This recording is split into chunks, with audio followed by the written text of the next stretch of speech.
maalii fi Oromoon lafti isaa fi dubbiin Oromoo kuni ta'aa hin jirtu. Dubbiin Oromoo kuni hedduu rakkataa jira Oromoon. So waan Oromoon rakkataa jiru kana arguudhaa fi garuu wanti gochuu qabnu mee seenaa ol yaadachiisaatiin haa deemnu. Seenaaleen muraasni ilmi namaa yaadachuu qabu maal eessa akka turree fi garam akka deemaa jirru kan nu garsiisu waan ta'eef mee daa'ima kana dheengadda dhiyeessinee turre daa'ima tana.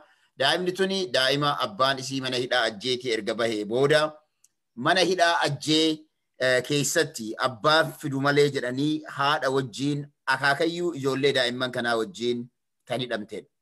Yaadadha guyyaa muraasa dura daa'imni tuni harma hooti daa'ima waggaa tokkooti. Itti aansa har'a ammoo kanatu jira. Har'as akkuma agartan maatii kana kan hidhamee jiru. Mucaa daa'ima kana yoo agartan ta'e waan inni fakkaatu akka inni namatti tolu laalu badhaa. Isa kanas ijoollee tanniin lamaan daa'imman tanniin lamaan ammallee guyyaa har'aa ajjeetti jalaa hidhamanii jiru. Abbaa isaanii itti mana hidhaa keessaa bahe. Abbaan isaanii kun dargaggeessa seena qabeessaa fi dargaggeessa qabsoo uummata Oromoo keessatti yaadatamu keessaa isa tokko. Maaliin yaadatame yoo jenne yeroo TPLF biyya bulchaatiin turte, yeroo TPLF dhiiga ilmaan Oromoo dhangalaasaa turtetti maatiin abbaan ijoollee kanaa jechuudha. Abbaan daa'imman tanniini ogummaa fayyaa qabaachaa ture. Sababa ogummaa fayyaa qabaachaa tureen yeroo uummanni isaa yookaan ilmaan naannoo ajjee keessa jiran lakkii mootummaa gabroonfataa kana jalatti hin dhumannu jedhan yeroo Mustafaan Huseen Faati diinatti yookiin agaazii qawwee isaanii garagalfatanii agaazii lafarraa guuranii ofiillee wareegamanitti abbaan kunis ogeessa fayyaa ture. Ogummaa fayyaa qabu sanaan anis bilaashatti as taa'u hin qabu nama jedhee bosonatti galee ijoollee waraana yookiin ammoo warroota yeroo sana mootummaa TPLF wajjin yookiin ammoo EPRDF isa jedhamu sana Ihaadig number 1 isa jennu jechuudha. OPDO Ihaadig number 1 wajjin wal lolan sana ijoollee madoo achi madooftu bosona keessa taa'eetiin nama waldhaanaa ture.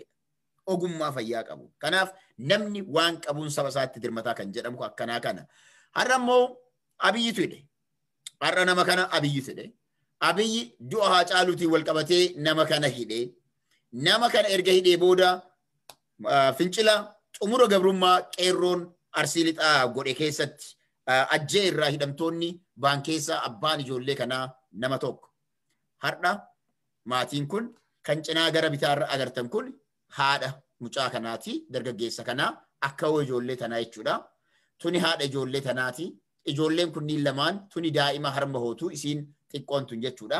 Mucaan kun akkatti taphatu fuula isaanii mee hubadhaa waan ijoollee kana raawwatu.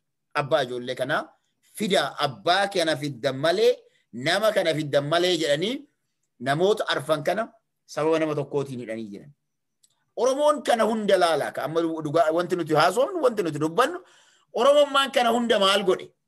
Oromummaan badiin inni kana hunda balleesse maali? Dheengadda daa'ima tana haadha hojjedhan. Akaakayyuu isii wajjin hidhan. Har'a ammoo isii tana hidhan. Isii tana. Maqaan ijoollee tanaa maqaa ajaa'ibaati. Qeerroo Shumii isiin ammoo daa'imni tun ammootu Singitan Shumii jedhamu. Qeerroo Shumii fi Singitan Shumii jedhamu ijoolleen daa'imman kunniin maqaa ajaa'ibaa qabu. Namuu Singitu qeerroo maqaalee babbareedaa qabu haadha manaatii fi haadha ilma kana deesse yeroo hidhan Abiyyi Ahmad guyyaa aangootti dhufu haadha ofii galata galfata. Haadha ormaa garuu ni boochisa. Haadha ormaa garuu ni darara. Kanaaf mootummaan kuni garam deemaa jira? Eessatti deemaanii isiniin jira kan jedhu Oromoon laallachuu qaba. Kanas yaadadhaa. Isa kana yoo laaltan haadha jala ajjeesanii daa'imni waan godhu dhabe ijoolleen daa'imman please akka hin laalle viidiyoo har'aa. Graphics waan qabuuf viidiyoo har'a isin agarsiisu kana daa'imman ilaalina ijoollee daa'immaniitti hin agarsiisina. Haadha jala ajjeesanii daa'imni waan godhu dhabee haadha wajjin dhaabbata. Mootummaa Abiy keessatti kan agarre. Kunis dubartiidha. Dubartii tana yaadatan yoo taate dubartii Amboo tan Wallaggarraa Amboo dhuftee Ambootti miidhaa isiin irra gahe intala Wallaggaa ta'uu qofaan miidhaan isii irra gahee fi isa itti aanu ammoo it is a graphics ammas daa'imman laaluun hin hayyamamu. Isa kanas laala. So isa kana yoo agartan daa'ima isii ka isii irraa bahe. Daa'imni isii irraa bahe kun akkuma agartan tumamuu yookiin ammootu miidhaa humnaa olii dubartii kana irra gaheen kan irraa akka bahe akka ta'e ni yaadanna. Kuni TPLFin hin taane. Kuni kan taa'e mootummaa Abiy Ahmediin. Haawwan Abiy Ahmed galata galchuuf kun haawwan Baaleeti. Haawwan Abiy Ahmed galata galchuuf corroqa kana dhugu. Inni garuu waraana naannoo tokkotti banee nama rakkisa. Haadha koo haadha gaarii jedha. Haati dhiiraa, haati namaa tan biraas rakkoo akkanaa kana keessa jiraachuu Oromoon dagachuun qabu. Kunneen illee naannoo gammoojjiiti. Bishaan isaan dhugan kunis ammas uummata Oromoo kan qe'ee isaanii irraa amma dura buqqee. Isa kanas laala. Abiy Ahmed isa kanatu haawwan, isa kanatu dubartoota, isa kanatu abbaa shamarraniiti amma namichi kun beeka. Durba qaba. Isa kana ka. Haawwan Oromoo bifa kanaan rakkatu inni ammoo waraana hojiin isaa. Yaadadhaa daa'ima tana. Yaadadhaa. Bifa kanaan ilmaan Oromoo dararamaa turan. Kana ture.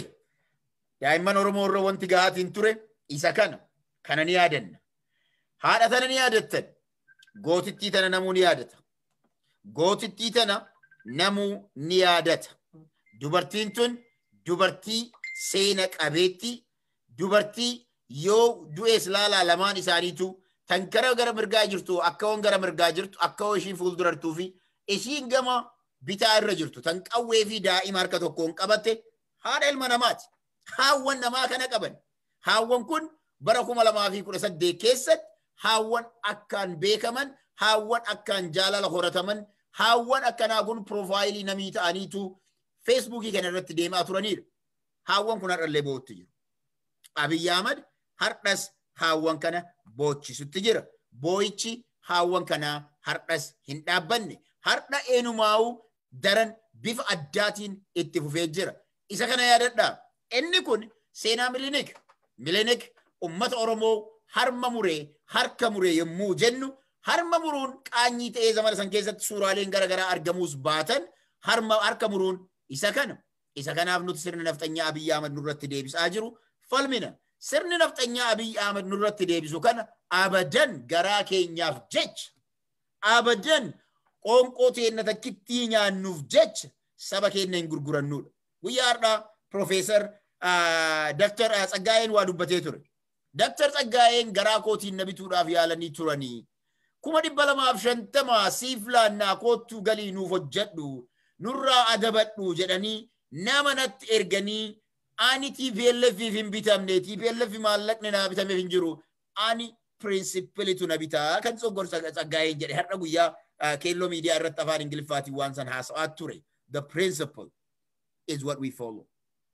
Wanti nuti hordofnu waan jallina qabu, waan karaa irraa dabe, maallaqaan dhugaa Oromoo awwaaluu osoo hin taane, maallaqaan haqa Oromoo gurgurree akka awwaalamu gochuu osoo hin taane abadan dhugaa qabnu maallaqaanis hin bitannu dhugaa Oromoodha ammas maallaqaan hin gurgurru.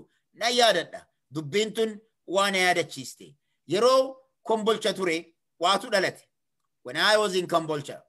Kombolcha yeroo turetti manneen barumsaa wayii ijaarsuudhaa fi mana barumsaa naannoo bakkee jedhamu keessatti manni barumsaa ijaaramuun barbaachisaadha. Manneen barumsaa gargar fagoo waan ta'aniif daa'imman xixiqqoon kun carraa mana barumsaa hin qaban. Ana piroojeektii sana itti gaafatamaa wajjira barnootaaf ijaarsa dandeettii waan tureef ani manni barumsaa bakki itti ijaaramu Harargee dachiin isaa baay'ee rakkisaadha.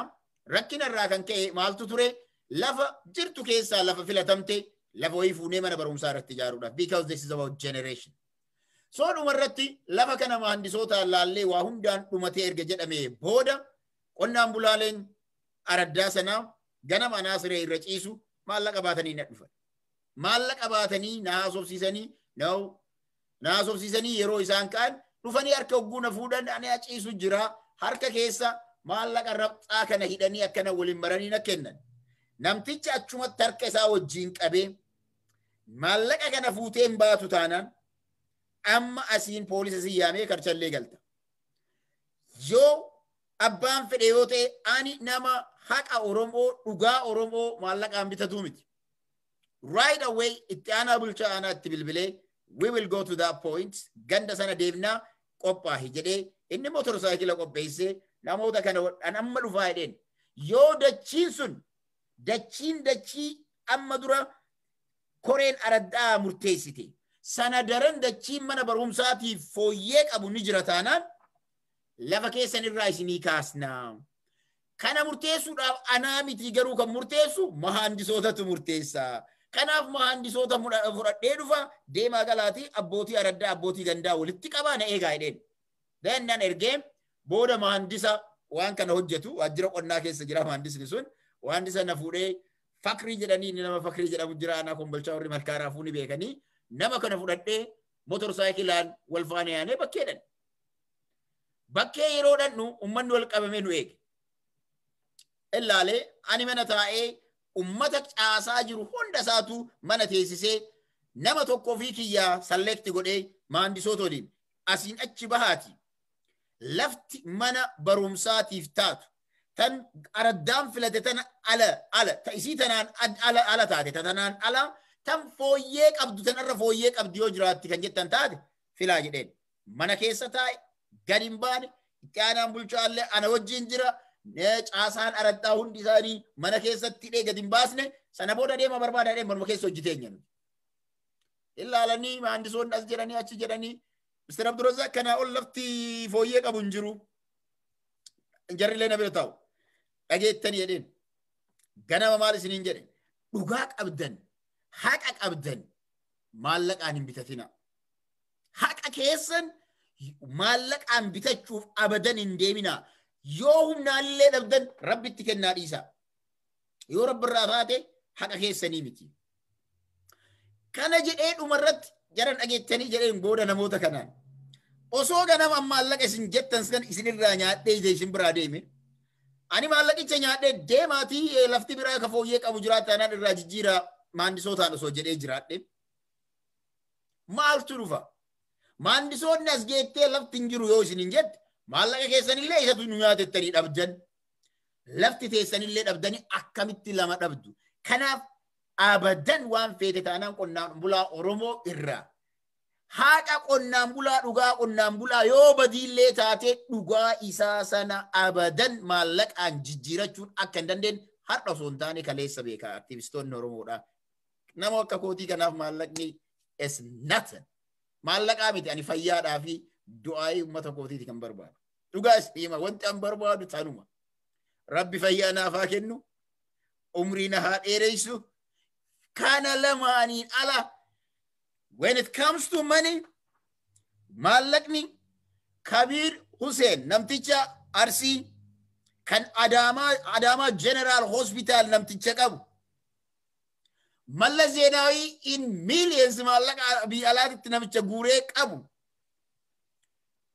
Abbootiin qabeenyaa bebbeekamoon biyya alaa kanaa kanneen akka namoonni celebrity ta'an kanneen akka Michael Jackson. Qabeenya guyyaa du'an bargadhiisanii biraa kutan. Baruma kana koronaan nama meeqa fixe. Maallaqa kana garaa kanaaf ilmi namaa dhugaa sabaa gurgurata. We are not gonna do that. Dr. Tsaggaayee Araarsaa dhugaan jirtu tana warrana ergame manguddoo jira jedhee har'a yeroo inni dubbatu akkana kunoo ilmi dhiiraa warra garaadhaaf bitamuu dide har'a teeroristiidha jedhaniitiin kisii rabbanan maqaa balleessan. So Abiy Ahmed dhugamatti sabaaf dirmatta taanaan dhugamatti sabaaf yaadda taanaan haadha Oromoodha dubartii Oromoodha tan hiitee bira teettu hiiki. This is our request. Ijoollee kana hiiki. Daa'imman kana hiiki. Daa'imman kuni hidhaan isaaniin hin malu. Daa'imti xiqqoon tuni harma hooti. Daa'imman harma hootu walitti qabdee yeroo ati rakkistu Oromoon mootii keenyaa jedhee silaal. Ati mootii garaati. Garaachoo. Warra amma dura jedheera Abiy Ahmed Oromoo. Namoonni Abiy Ahmed maal jedhe amma dura? Warra na deeggare daran warra na mormetu waan an deemuuf beekaa jedhe. Oromoo Abiy Ahmed jalqaba irratti hedduu confuse nama godhaa ture.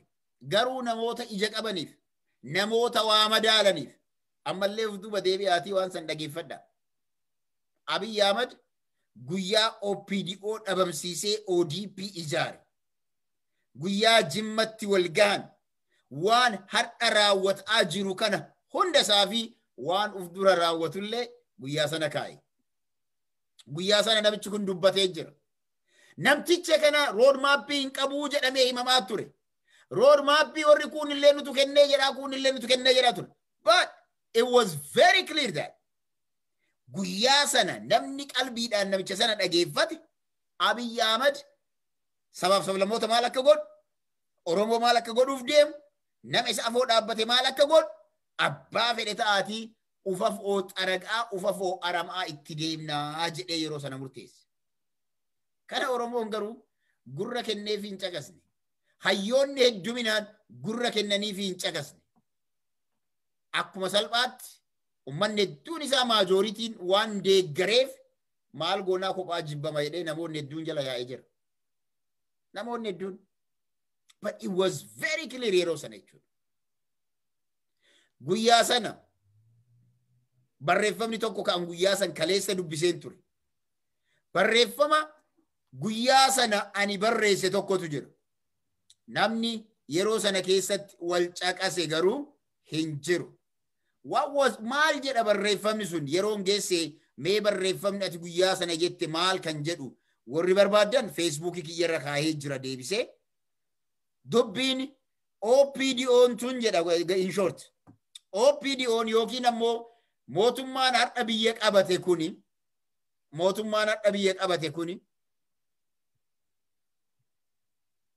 mootummichi biyya qabate kuni Oromoon jara kana namni deeggaruu baannaan, jara kana namni jala deemuu baannaan, namichi kun wanti inni godhuudhaaf deemu waggaa muraasa booda ni gartu. Yoo inni nama alaabaa isaa baattee deemtu, nama kaayyoo isaa ati deeggartu, warroonni akkasi simattu sun hidha guuree kee deemaa dhaqaa jarri isinaa gargaaranii jarri waan kana gaafii kana isiniif haa deebisanii warri gaafii sabummaa gaafatu. Warri sabboonummaa sabaata kunoo warri sabboonummaa amanu sun gaafii keessan isinii haa deebisu yoo inni hin jenne eegaa jedhe. But that is the point right now. Amma achi jirra. Har'a achi jirra Oromoo. Sabboonummaa Oromoo caccabsuudhaaf ergaa tokko kan biyya keessaa dhufe isiniifan dubbisa. Ergaa akka ajaa'ibaa kan namni hedduun isaa Oromiyaan ammallee garam deemaa jirtii warri jedhu. Warri har'a Abiy Ahmed TPLF'n caccabse jedhanii cidha godhattan guyyaan isin teettanii imimmaan haqattan ni dhufa. Warri har'a alagaa yookiin ammoo warra nafxanyaa guuratanii dhaqanii TPLF'n caccabsan guyyaan qe'ee tanteetitti ati dhiiga bootu tokkoon namaa dhufuuf deema. Warra garaadhaaf bulu yoo ta'e malee, warra waan jedhan fudhatee deemu yoo ta'e malee akka OPDOdha, akka TPLF OPDO asii achi qabdee hudduu keessa dhiitaatiin ergataa baatetti yoo akkas yoo taate malee. Look, walgayyaan gadi yoo kana barsiisonni Bishooftuu barsiisonni aman ture. Waan qabatamaa jedha. Bishooftuu irraa sii barreessa. Torbaan dabre kana guyyaa 10 leenjii biltsiginnaa Adaamatti barsiisota hirmaachise irratti hirmaadheen ture. Kaayyoon isaanii ifatti mul'isanii nutti himan. Akkasuma TPLF cabdeen maqaa wobootiin laga kan jiru completely barbadeessina. TPLF cabdeen maqaa wobootiin kan laga jiru completely barbadeessina. As deebinee sabboonummaa Oromoo cabsina. Dirqamas cabuu qaba. Isa booda sabboontota Oromoo hunda irratti tarkaanfii fudhanna. Kan ni rashanama, kan ni hidhama, umrii guutuutu itti murtaaya. Isaan booda sirna federaalizimii amma jiru ni diigna. Achi deebinee paartii maqaa sabaatiin ijaarame dhabamsiifnee maqaa sabaanis paartii siyaasaa akka hin hundeeffamne labsiin dhorkina. alaabaan mootummaa naannolee hundumtuu ni dhabamsiifamu. Alaabaa biyyaa tokkicha ta'a innis ni jijjiirama. Sanaan booda kilaastariidhaan qoqqoodamee bulchiinsaaf mijeeffama. Dhumarratti namni maqaa saba isaan dhaadatu akka shororkeessaatti tarkaanfiin irratti fudhatama jedhanii ifatti nutti himanii jedha. Oromoo, trust me.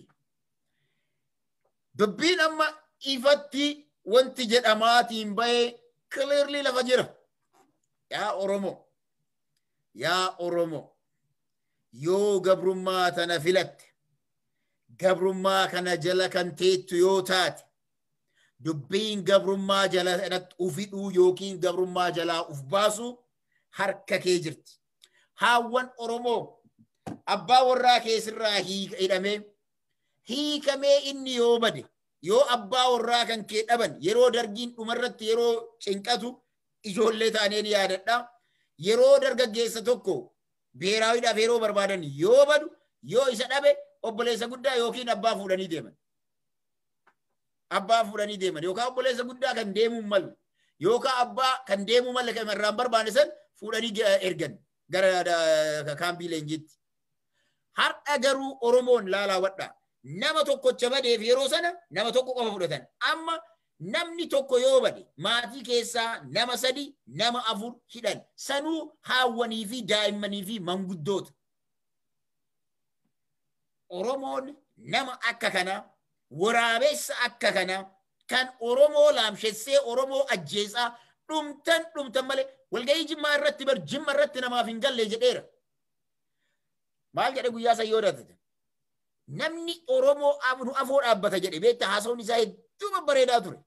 Achi keessatti garuu ergaa tarkaanfii fudhatu hunda kaayaa ture namichi kun. Maal jedhaa ture?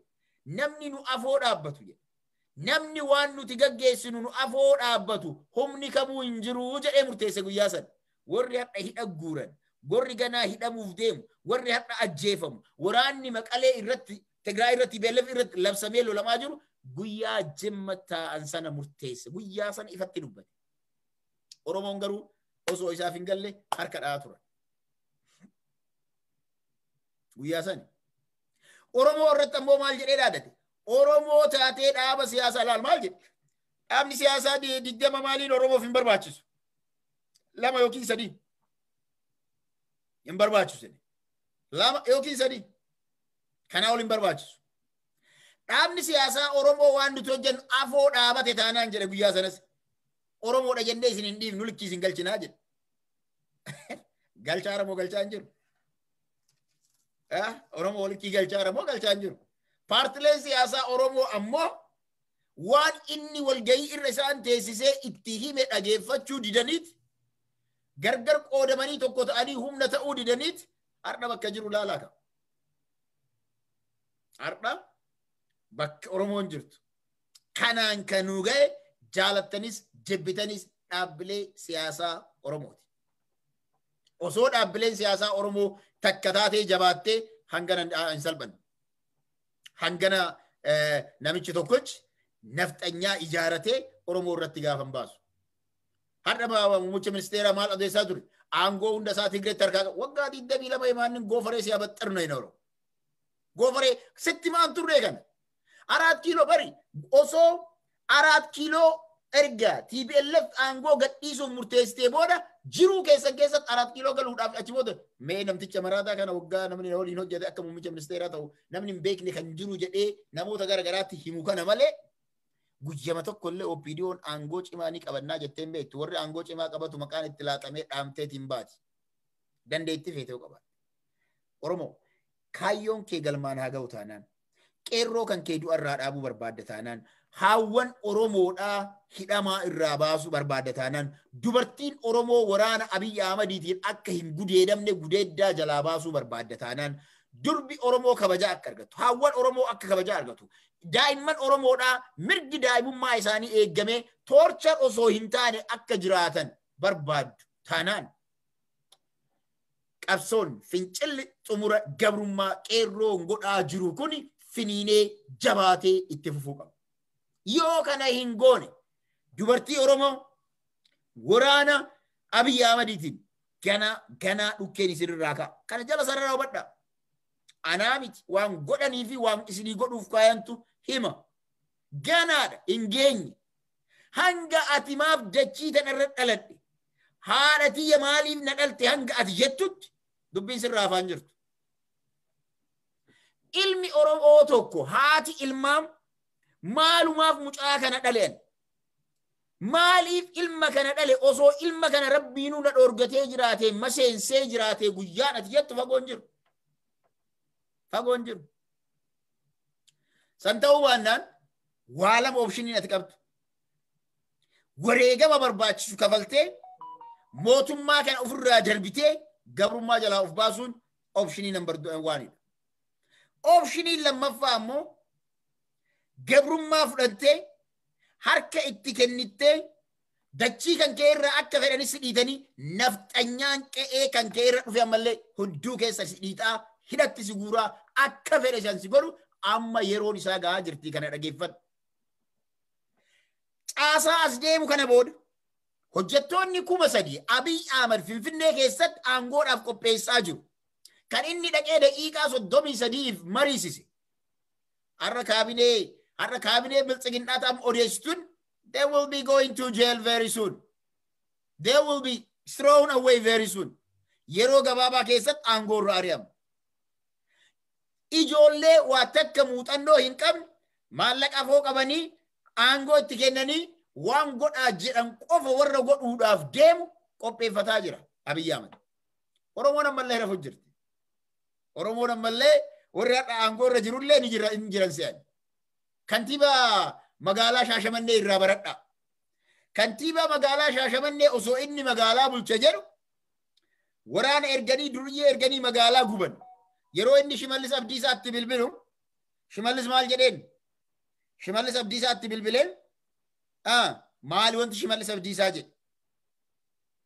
Shimallis Abdiisaa yeroo kantiibichitti bilbilee waan kana haa dhaabnu please humna nu ergaanan adabadhu mana galii ciisii jedheen.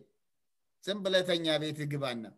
Ganamoo osoo ati achi jirtu magaalaan gubatte jedhanii ka fuudhamee hidhag darbame isa koortii diyaar. Each of you Oromoo sabboonummaa of keessaa qabu. Namni sabboonummaa of keessaa qabdu. Namni amantii isaa jabeessu. Namni amantii isaa jabeessu. Amantii namni jabeessu Rabbiin sodaata. Hubadhaa waan kana sirritti. Namni amantii jabeessu Rabbiin sodaata. Nama Rabbiin sodaatu. Nama dhugaa irraa asii achi hin dabne. Hundi keessanuu guuramtanii dhadhumattu. Isintu waraabessa guyyaa adiidhaan isin nyaatu ofirra laalaa jira. Ni gartu. Warri hadha Amaara jedhu kan agartaniimi. Warri hadha Amaara jedhee Tigree irratti lafa dhiitu kun ji'a 4, ji'a 5 guyyaa kaayyoon isaanii maal seetan? Waa sadee beekaa nama sadi wal fixuuf deema. Biltsiginnaa Tigree, Biltsiginnaa Amaaraa, Biltsiginnaa OPDO wal fixuuf deemti jarri kun sadeen. Wal fixi. Jarri kun sadeen wal nyaatti. Aangoo irra wal nyaatti. Lafa Gondariif Gojjamii irratti wal nyaatti. Lafa Tigraa irratti wal nyaatti. Wal nyaachuun kun ammoo deemee maal godha? Dhumaatii ilmaan Amaaraatu itti dhumata. Dhumarratti jechuudha. Dhumarratti kaayyoon Abiy Ahmed galma yeroo ga'u Amaaratu dhumata. Kana jala sararaa beekaa hadharraa. Eegaa it seems very long garuu kuni kan ta'u. Kuni kan ta'u. Gaafiin qabu. Because ummanni Amaaraa naannoo Amaaraa osoo hadha gurra kana qabaatanii afaan kanaan dhageeffatanii booda hin booyu. Warri hadha Abiy Ahmed deeggaraaruun waggaa hadhaa Abiyyiin mormaa turan. Guyyaa inni Nobel Peace Prize argatu Abiyyiin mormaa turan. Isaanuma jibbisiisuuf isaanuma aarsuuf jecha Abiyyiin harka dhoofneef nutis fayyaa ta'e jennee garuu gorsa wajjin. Dhufnee fayyaa ta'e jenneetiin biraan deemne. Jalqabarraallee mormaa turre gorsaa fi deeggarsa barbaachisaa ta'e uf eeggannoon godhaafi ture. Uf eeggannoon. Amma laalaa hubadhaa. Amma waan jiru. Maalirra wal fixu? Lafti humar'am diigumsa biyyattii sanaati. diigumsi biyyattii sana Abiy Ahmed deebi'ee milishaa Amaaraa kan dhafaarsan kan yoo qawwee waraana Abiy Ahmediitiin lafarraa yarri kun hin dhumatin yoo Abiy Ahmed ummata harka dhaanii fi waa hunda irrattuu kabajaa kennanii fi maal godhan kan balaan achi yoo isin hin seenne in agartan dhiiga Oromootu ganaa ibsa. Dhiiga ilmaan Oromoo mana hidhaatii guuranii fixan wallaahi Oromoon rabbiin qabdi. Oromoon hadha nuti agarru kun yaawwadha. Ilmaan Oromoo haati Oromoo ta ilma isii manaa fuudhanii ajjeesanii awwaalanii galaanaa imaanaaf afradha. Manaa fuudhanii ajjeesanii moo keessa awwaalanii booda barbaacha meeqaan reef isaa argame ijoollee kan qabu.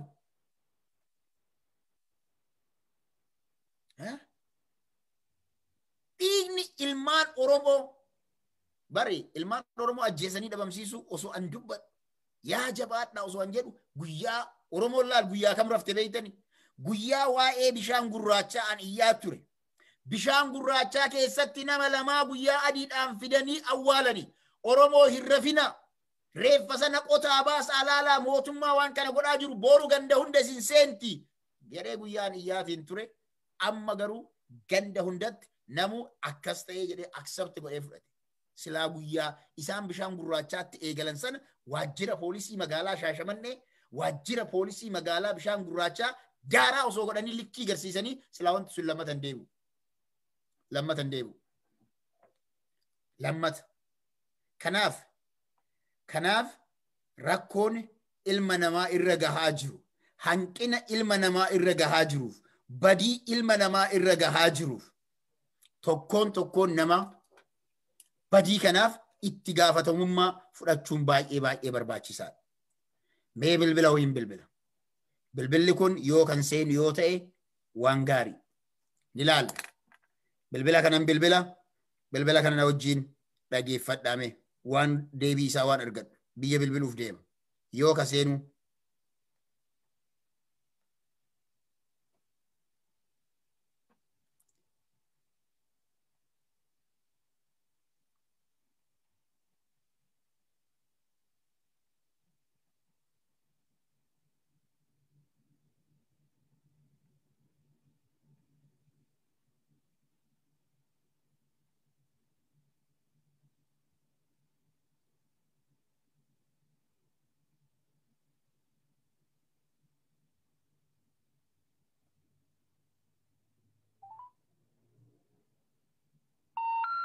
You have reached a non-working number. Please check the number and dial again.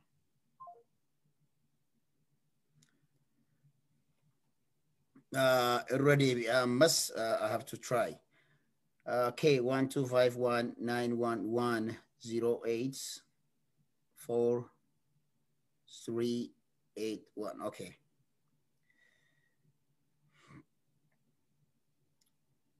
One, 2, 5, 1, 9, 1, 1, 0, 8, 4, 3, 8, 1.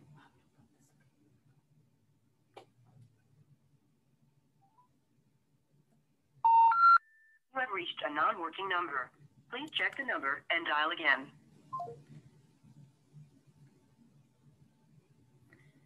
All right.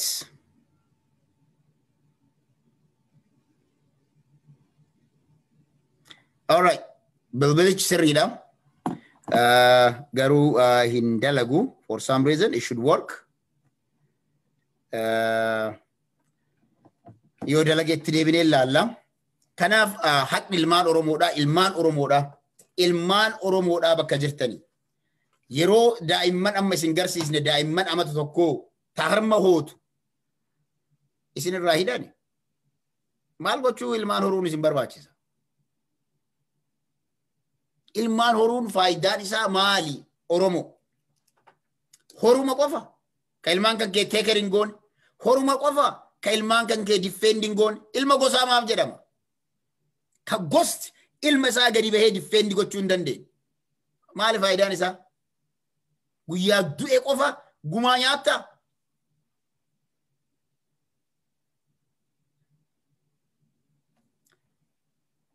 Kuni dogongora olaanaa, salphina olaanaa, tokkoon mana ilmaan Oromoo gochi kun seenuudhaaf waan deemuuf.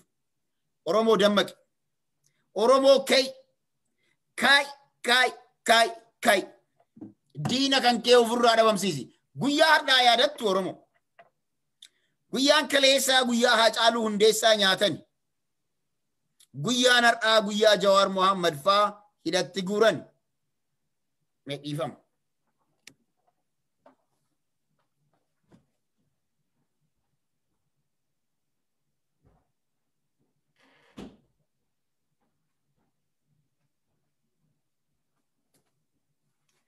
So Oromoon Jawaar Mohammad har'a ji'a 5. Haacaaluu Hundeessaa har'a ji'a 5. Baqqalaa Garbaa har'a ji'a 5. Hamzaa Booranaa har'a ji'a 5. Namoonni kun ji'a 5f maneedhaa keessa jiru. Ji'oota 5 kana keessatti ilmaan Oromoo 1000 ajjeefamaniiru, 100 ol kan ta'u maneedhaatti guurameera. Mootummaan achi keessaa ka'amane garuu parsantii 10 qofa. Parsantii 10 qofa amane mootummaan. Kuni kijibni mootummaa kanaa amala aadaadha. Warra paaspoortii jedhee goommaa iskoortii jedhu sanii bara. Warra ofii Juun 16 ofii isaatii haala mijeessee booda abaa'otu na ajjeesee jedhe sanii bara. Kijiba. So ilmi namaa tokko yoo hoggansa isaa mana hidhaatitti dhiisee kan taa'ee laalu taate sabni miliyoona 50 sabni miliyoona 50 biyya keessa jiru. Mee miliyoona 50 dhiisaa miliyoona 5 ta'a. Sabni miliyoona 5 hoggansa isaa mana hidhaatitti dhiisee laala taanaan sabni sun hin jiru. Sabni suni gatii hin qabu. Jala sarara beekaa. Sabni miliyoona 50. Oromoon miliyoona 5. Qeerroo miliyoona 5 akka jiruun bakka jiruu ga'ee gara Finfinnee osoo deeme mootummaan kun jaalateeti miti biyya kadhiisu. Akka jiruun qeerroo miliyoona 5 fixuun abaddan inuma hin dandeenye. Rasaasa fedhan yoo itti guuran tokko du'aa inni kun 4 kiiloo seenee namticha magalaafata. Dhugaan jirtu kan 4 kiiloo inuma seena. Qeerroo miliyoona 5 ganda hundarraa itti qopheessine abaddan 4 kiiloo namicha kana baasuun ni danda'ama. Qeerroo miliyoona 5 hanga inni du'u Oromoon itti gadhiisu jiru. Har'a bartii beellaf ajjeefteedhaaf iyyaniif. Oromoon yoo meeshaa waraanaa harkaan qabne taate of hidhachiisuudhaan qaanyii yoo isinitti ta'e hidhattanii diina ofirraa ajjeesuun salphina yoo isinitti ta'e nama jettanii dubbatina. Namni zamana kana ollaan kan kee hundi hidhatee ollaan kee hundi qawwee hidhatee hidhachiisanii itti aanaan Abiyyi uccii guddaa fooriin ministeer kan ta'e kun dammaqaan abbaan amantii isaanii guddichi Amaarri hidhadhaa yoo jedhu Oromoon afaan bantee yoo kateettu taate. Ilmaan guddifadha jettee hin dubbatin. Lafa qaba jettee hin dubbatin. Mana qaba jettee hin dubbatin. Qabeenya qaba jettee hin dubbatin. Sangaa qaba jettee hin dubbatin.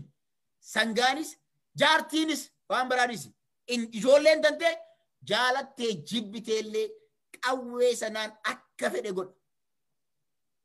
Akka fedhe. Digdee kaa qawwee bitadhu hidhadhu. Namni Gondar keessa seenaa tokko isin yaa himu. Seenaa kunis nama achittu naa himu. 2016, 2017 kun. Maal godhan seetan Gojjamiif Gondar? Namni woofcoo qabutu woofcoo gurguratee kilaashin bitate. Woofcoo gurguratee baabura midhaan daa gurguratee kilaash isaa bitate. Oromoon sangaa fuutee waraana qallabdi. Sangaa fuutee milishaa Amaaraa qallabdi. Amaarri ammoo sanuu galatan jettuun maal jette jettanii? Oromoodhaa miti sangaa keessaniif galata galchan. Not you. Oromoon hangasu salphise. Oromoon barri Oromoon maqaa zamana Haile Sillaasee dura yeroo dargiidhaan namni hin kaasu. Dargii keessatti Oromoon namni namaan Oromoodhaan gaallaa jedhu hin jiru bara yeroo dargii. Yeroo mallasfaallee hin turre bara. Likkii galchane mallasfaatii bara yeroo namni akkasii dhugaa walii hin naamne. Kabajaa Oromoon mootummoota jiran keessaa maqaan isaa yookiin afaan isaatiin qubee jenereeshiniin kan baaseen Mallas Zeenaawiiti malee Abiyyi miti. Abiyyuu fi isaatiif qubeen beeku. Ofii isaatii qubeen beeku afaan dubbachuu beeka malee. Total lie hin kijiba. Hin baranne. Inni ka jala deemaa ture afaanuma naftanyaati. Afaan naftanyaati. Ifa kun. Mee nama yoo ta'e I will test him. Vocabulary shanii jecha shanii ani kennaaf yaa barreessu. No, he can't. He can't. Sabboonummaa warra hin qabne kun. Kanaaf Oromoo hayyuu kee dhabamsiisanii duratti waan leenjii barsiisotaa isin himin sabboonummaa dhabamsiisanii laala. Amma dura guyyaa qubee abaacaa gara laagaamaa jijjiiran irra qabsoofnee kanatti deebise. Guyyaa sanillee maal godhan?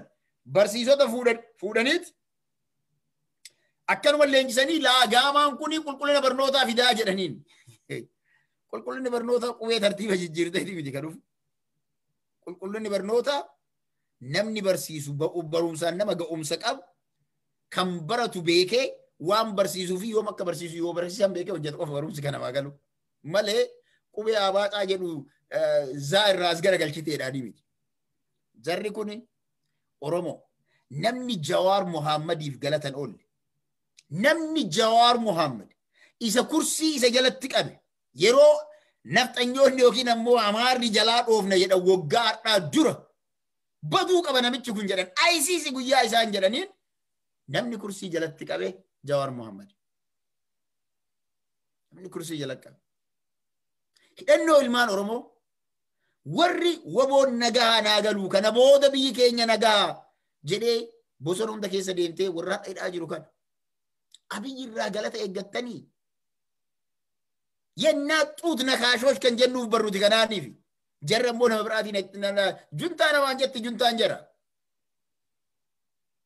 Maal jedhaa ture natti tolte kaleessa falmataanii jecha takka fayyadamaa ture. Handhuura harree. Handhuura harree. Warra kijiba malee dhugaan beeyne. Warra dhuufuu malee qabachuun beeyne. Warra tatarsa'aa deemu. Kaayyoo takka hin qabne Oromoo qilexxoofu dhaala baddaa. Oromoo uf qopheesse. Ani Oromoodha jechi jedhu guyyaan ati jecha Oromoo jettu orgaanaayizeeshinii maqaa Oromootiin dhaabate hunda ganaa hidhatti guuramtaa beeke.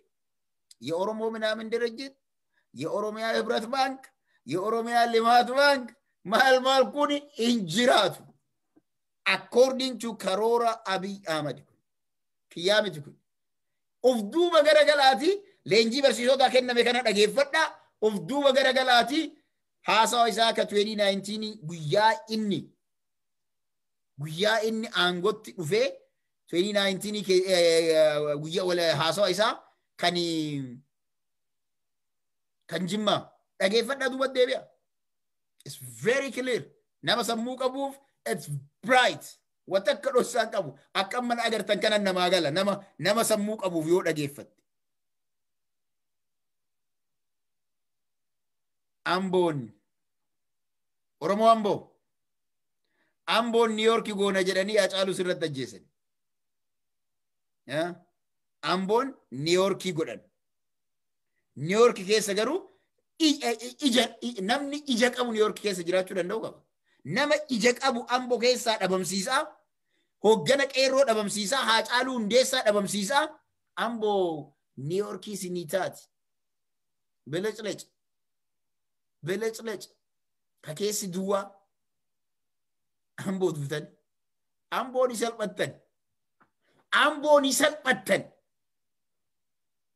salphattan Amboon kana beeka ni gartu guyyaan isin mucayyooni bilisummaa jedhamtu maaliif hidhamte dubartiin teen amaaratti akkan heerumnee amaarri ammoo dhiirri kennas intala amaaraa kan fuudheef himi ni gartu Abiy Ahmed akka Shimallis Abdiisaa girlfriendii isaa intala amaaraa jaartiin isaa waan galaa jirtuuf dirqisiisee Shimallis Abdiisaa hiriyaa isaa jaartii isaa ta'u intala waliin ture osoo hin fuune intala amaaraa fuusise tokkoon keessan warri caasaa mootummaa san keessa jirtan yoo isin caasa niitii alagaa hin fuudhin ni gartu. Namni aangoo Abiyyi cinatti qabatu kana booda jaalatee jibbeellee niitii alagaa niitii gosa biraa fuudhuu qaba. Kun isinirraa hafaa hin jiru. Because namtichi kaayyoon isaa sabboonummaa caccabsu. Sabboonummaa caccabsee hanga dhumaatti akka fudhuuf genereeshinii kana assimilate godhee akkuma miliinikii kan akkuma Haile Sillaasee laaqee dhabamsiisu. This is his plan Oromoo. Yoo sagantaan kun naaf ta'a kan jettan taate gabrummaa ofirratti baadhaa deema. Continue. You're gonna see it. Har'a gurraachi Ameerikaa jiru kan gabrummaadhaan biyya kana fidame maatiin isaanii eessarraa akka bahin beeku ganaa DNA dhaan West Africa dhufee Central Africa dhufee kan DNA ganaa lallataa. This will happen to you. After Abiy Ahmed. Abiy Ahmed Ethiopian amount jedhamtu tun hin jirtu. Misraaq Ethiopiyaa ደቡብ isa kana bardi. የደቡብ ማንነት እንፈጥራለን jedhe beeka ጉርበቲን ኢሳትራ jirtu tun. ደቡብ የሚባል ማንነት አዲስ አበባ የሚባል ማንነትን እንፈጥራለን jedhe. That is a plan of Abiy Ahmed. ገና ምስራቅ የሚባል ማንነት ሶማሌ የቹን እንጅሩ ሐረሪን የጁን እንጅሩ ኦ ምስራቅ ሲንጀሩ ዱመቴ በቃ አከምታ ደቡብ አኩመ ጀራን ከን የምስራቅ ማንነት ኤኙማን ከንኬ ከለቲዳን ኢብሰም እንጅሩ በር አዱኛ እረዋን እንጅሬ ጄኔሬሽኒ ከነቦረ ማሊ አፋና ማሪፋ ከንኬ ኩታ ተቆራ ይገልቴኒ በረታ ሰቦኑማ ከንኬ ሲገሰ ገዲ ጨብሰን ወርዲ ሲቲ ሙጃላል አፋን አማራ ከነሲ በርሲሰን አማ ኪታባ ቶኮ ከኒ ፊንፊኔ ከሰ ጉርጉራማ ጅሩት ጅራ ኪታባ ፊንፊኔ ከሰ ኦሬዲ ኪታባ ከናፍ ቆጴፈተኒ ጅሩ ጀሪ ኪታብኒ ፊንፊኔ ከሰ ጉርጉራማ ጅሩ ኩኒ ማል በርሲሳ ዋን ጀዱ ኦሮሞን ስርት ይላሉን በርባቺሳ ኡፌገኖ ጎቹን በርባቺሳ ወንቲ ኢይኑፍ ጃለኔቲ ቢቲያ ኦሮሞ ዋንታ አጅሩ ዋን ስርት ከሮርፈሜ ከሮራን ሆጀተማ አጅሩ ወጋ ህርዳ ማል ጎድ ወጋ ለማነዳ ኤሰጌነ ከንጀሩ ጀሪ ሰገንታ ቆጴፈቴ ሲኤጉ ጅርቲ ጀሪ ለፈራ ሲጉሩፍ ዋ ሁንደ ፊጠቴ ጅርቲ ኪታብሌን ሲቲ ቆጳያ ጅረን ኪታብሌ ማል ጀደኒ ኪታቦታ አከሚቲ ሰሙ አከሚ ሰሙ ቀይሮ ዳይመን ለፋዱቱ ከነ ከና አከሚቲ ሂና ከንጀሩ ችረ ሆጀታረ ሰሙ ዳይመኒ ሂዱ ይረተቹ ሰሙ ዳይመኒ ሂደሙ ከነ ከሰት አቲ ዳይመን ከንከ አች ጀላ ባሱዳፍ ማንኔም በርኖታ አፋን ኦሮሞቲን በረቹን ድርቀመታ ሰቦኑማ ኦሮሞማ ነምኒ ነማ በርሲሱ ቀባ ማሉማ ስርነ ገዳ ነምኒ በርሲሱ ቀባ አዳ ኦሮሞማ ከነ ነምኒ በርሲሱ ቀባ ዲነግዴዳን ኦላንቱማ ቀባቹ ቀብደ ጫሳ ነገኛቲን ቲካቲን ነገ ኦላንቱማ ቀባቹ ቀብደ ሐዋሱማ ከሰ ኦላንቱማ ቀባቹ ቀብደ አብይ አህመድ ጫሳ ቲካ እንደዛ ፉዴ ደፍጠኞ ተርከቴ እንደር ዮ ፊጤቲ እንደራ ፉዴ ሲን ዴብሲን ቤክ ፊጤቹ ጀራ akkuma kan tigricha godhe tigroota godhaa jiru kan mucuk lafarraa godhe ammoo OPDO fi deeggartoota OPDOtiif basaffaruut qunnaa masafara ayqadam kana qabadha basaffaruut qunnaa masafara ayqadam dhageeffadha kan jala sarara fudha boolla namaa fi qotinii warri harkatumtan kun boolla namaa fi qotinii yoo qottellee gadi fageessinii abba itti awwaalamu hin beektu jetti Oromoon. OPDO, ODP, PB ashkarran Abiy Ahmed. Waggaati 27 ergamtoota wayyaanee turtan. Har'a wayyaanee duula bantan. Duulli isin wayyaanee irra bantan. Achi keessatti namoonni nagayaa isin nyaatan. Waraanticha tokko kan interview ijoolleen gootee agartanii kan baardaarin madaa'e Oromoo. Waraantichi sun maal jedha waraana beeka makkalaakaadha anuu nama 30 ajjeesee jedhe akkamin nama ajjeeftaa ijoolleen geettee gaafatte waan afoo jiru tokkollee dhiisu jedhe xiqqaa guddaa maal hin jedhu kana amma galgala kanallee naa erganii jiran yoo dhageettan viidiyoo sana kaleessa laaleen ture har'a deebisee namni tokko naa ergee ture that was interesting very interesting kanaaf Oromoon waan hojjettan here you go isa kan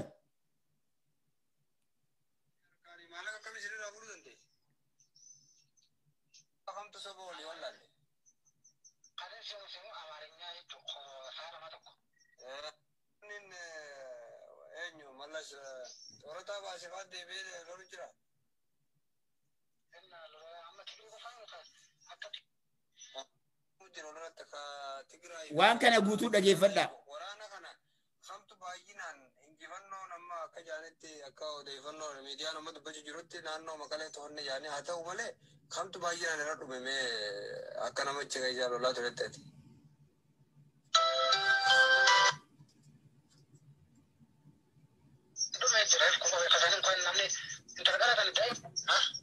Baay'inaan kamtu irra dhumettee neen dagaa amma si dagaa hojii torki dabar. Daa'ima tanuu tachiisan daa'ima tanuu akka lakaan itti gannee itti bakka Agatanii? Daa'ima hunda fita. Waan daa'ima intala dhala dubara ganaan rumin tanuu deebichiisanii bara. Biran kuttan jechuudha isin warri loluu Tigraay dhaqe kun warra meeshaa hidhatee hin qabnes dhalatuma Tigraay taanaan namicha keessa jiru kuutu biran dabartan daa'ima dubartii nama guddaa. Nama soddomman kana jechuun ati haa jeefte haa hidhatee moo hidhan loon qabne jeefte.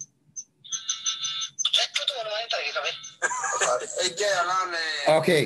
Dhageettaniimi isa kana kunoo ummanni kuni boolla qotaara boolla hamtuu qotaara boolli jarrii qotaa jirtu tun as gara galtee Oromoo nagaa balleessiti.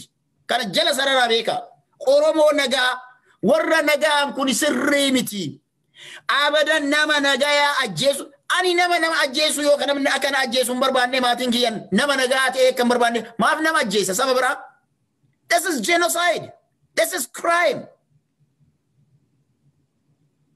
Kanaafi jarri kuni boolla qotaniirani boolla akka malee gadi qotan abadan Abiy Ahmed duutni ta'e dhumni kan kee dhuma sareeti du'a sareeti. Guyyaa Mallas Zeenaawii du Mallas Zeenaawiidhaaf warri boo'aa ture isini. Hubadhaa. Mallas Zeenaawiidhaaf warri boo'aa ture isini.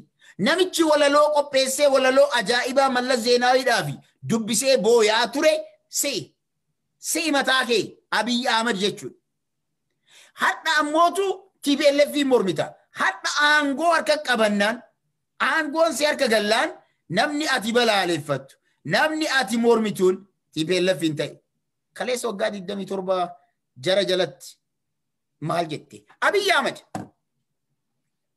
Ahmed guyyaa Nobel Prize fudhatu maal jedhe? Maal jedhe Oromoo? Yaadattu?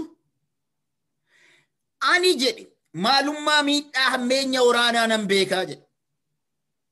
Hiriyoota kan koo nama hanga kanaa bakka kana kaa'ee biraachi siiqee maganaanyaa waa dubbisee yoo as deebi'u hundisiitu hin jirtu jedhe. I know what the war is jedhe waraanni hamaa akka ta'e hin beekaa. Kanaaf Eertiraa wajjin araaramne jedhe. False. Kijiba. Eertiraa wajjaan Eertiraadhaan wanti araarameef dheebuu aangoof qabu.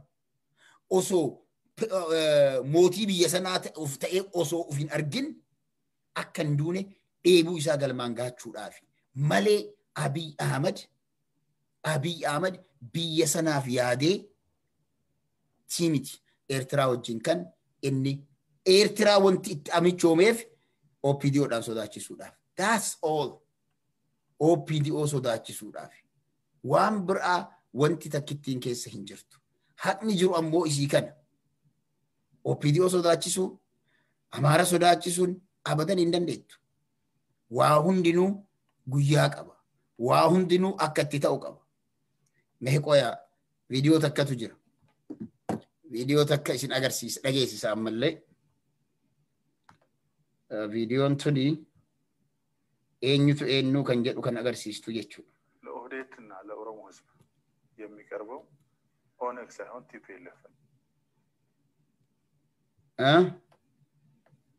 ማል ጀደ ጃርሲ ማል ጀደ ጌተኒ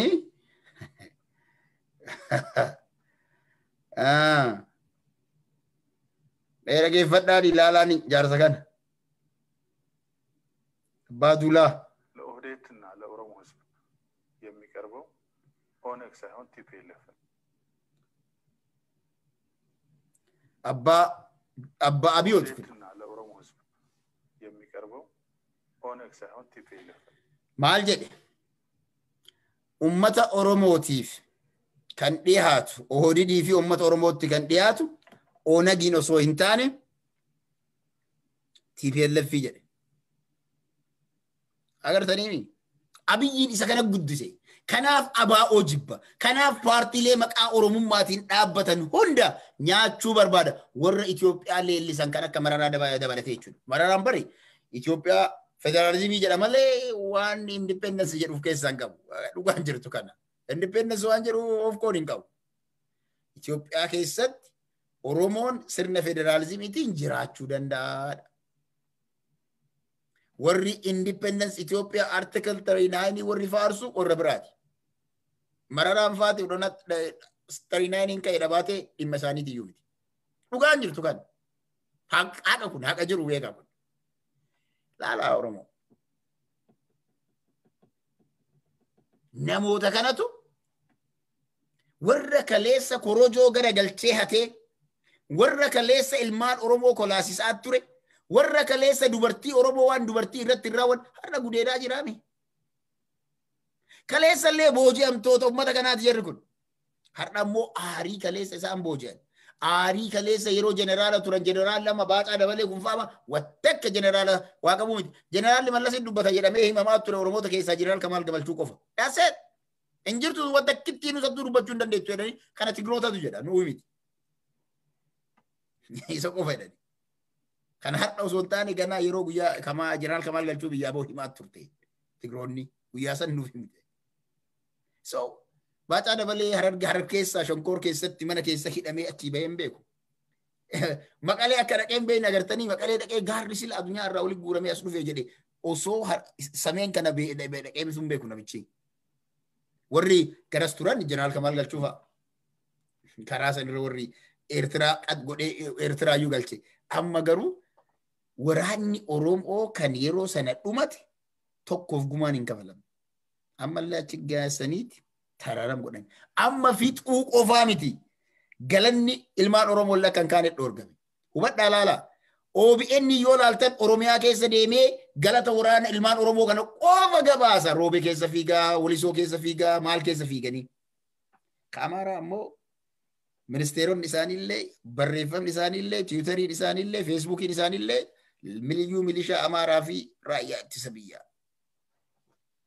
raayyaa ittisa biyyaa maqaallee yeroo kaasan jeneraalota Amaaraa malee ka Oromoo takkitti baacaa jarri ittiin uffaarsitu kana tokkollee namni maqaa kaasu hin jiru Amaara feesbuukii Amaaraa irra ilaala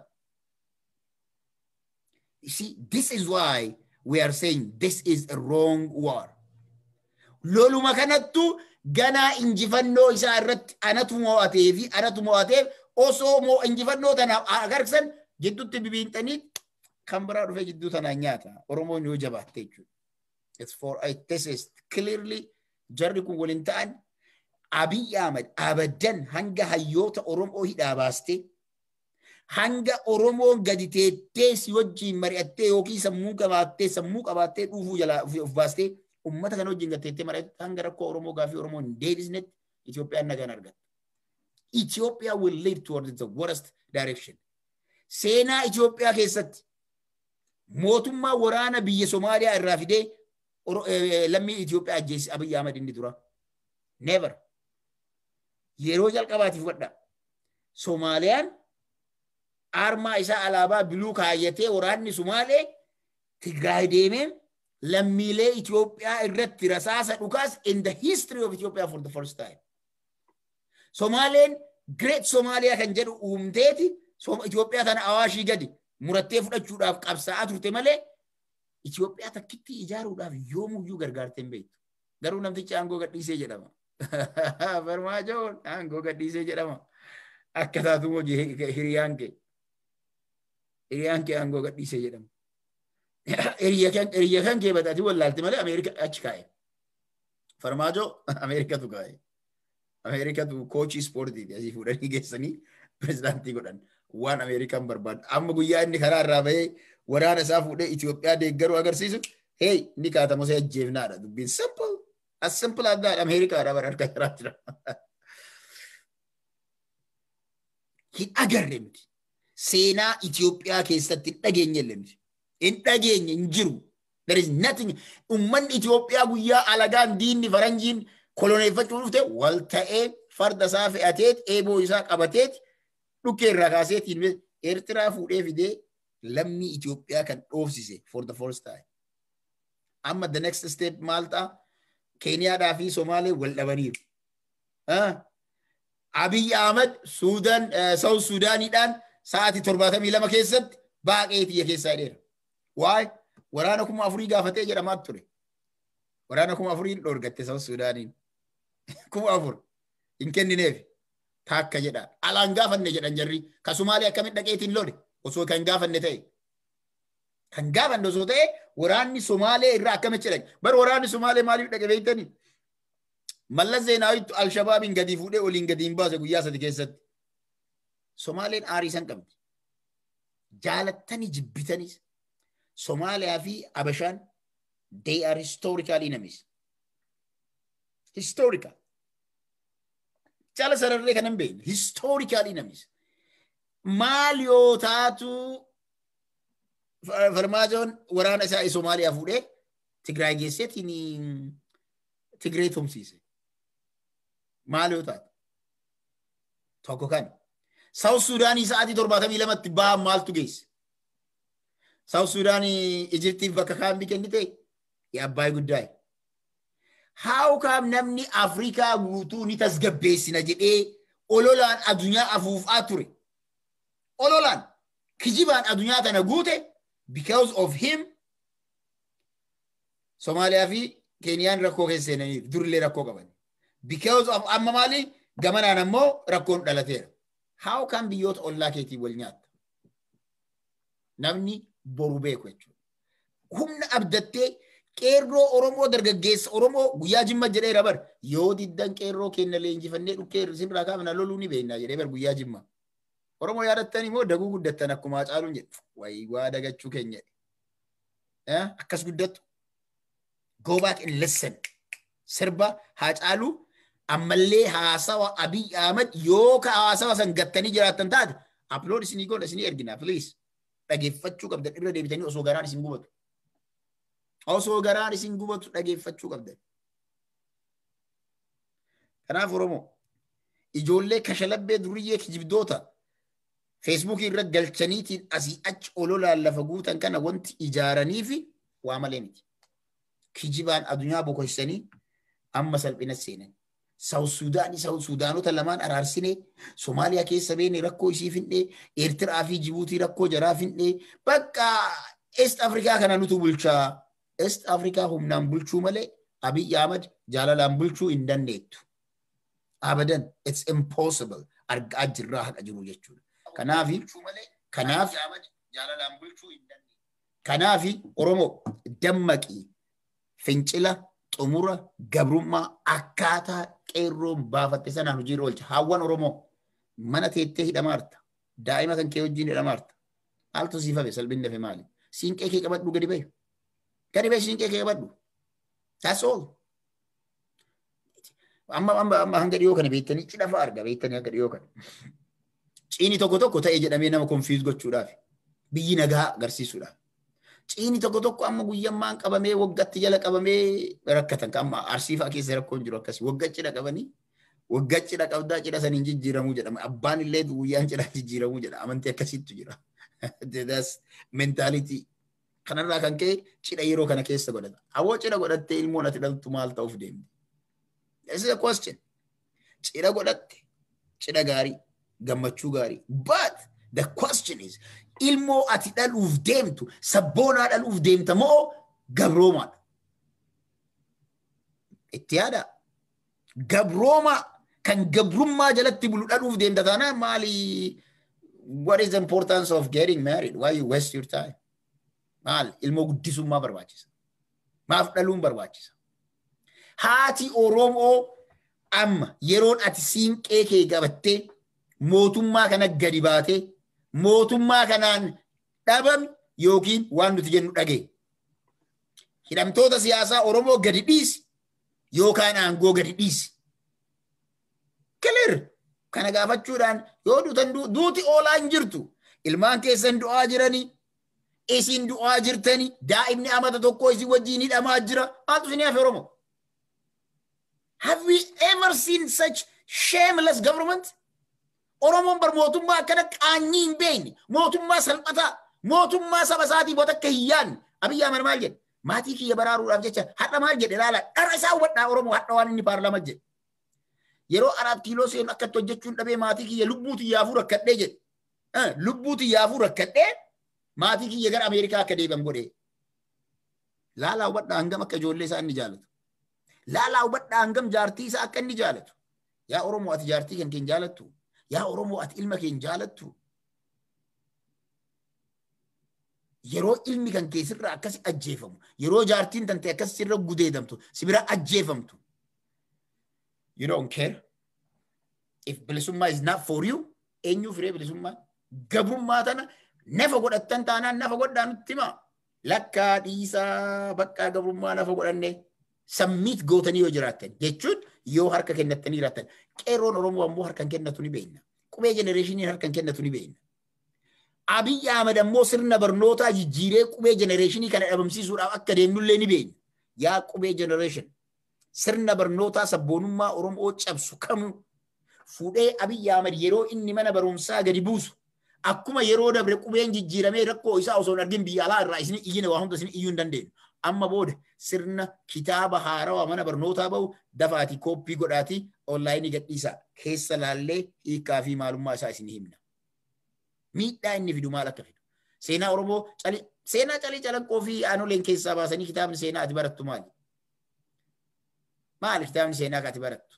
Milinik abbaa keeti akaakayyuu kee jedhan si barsiisu. That's what it is. Nafxanyummaan kanaa beeke. Nafxanyaa jechuun sirna. Kanaaf Oromoo labsiin amma bahe kun manatti hin galini hojii irra oolchi. Labsiin kun jabaatee cimee mootummaa kana laamshessuu dadhabuu qaba. Caasaa biltsiginnaa gadi hanga oliitti yoo si wajjin dhaabbatte gadi hanga oliitti balleessi. That's very clear. Dhoksaawituu jedhaan jiru. Daaraa godhi. Hin barbaachisu. Shururuu miti.